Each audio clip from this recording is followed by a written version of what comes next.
Moguće je vršiti i pretrage po više kriterijuma i na više mesta. Ukoliko pretražujete klauzule koje su vam potrebne, pretragu možete vršiti tako što u polje iznad klauzula unesete redni broj klauzule koji vam je potreban. Ukoliko ne znate broj klauzule koju tražite, možete kliknuti na ključić, pojavit će se ovakav izbor, a onda možete kucati deo naziva klauzule koje tražite. Ukoliko vršite pretragu lica, predlažemo da to uradite kroz stranke.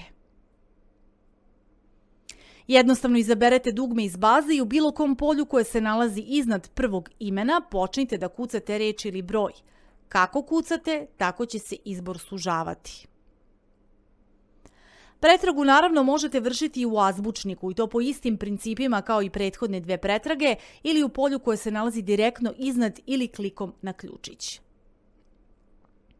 Identičan način pretraživanja je i za ostavinske postupke. I ovdje, kao i u azbučniku, možete vršiti izbor perioda za koji radite pretraživanje i slova koja pretražujete.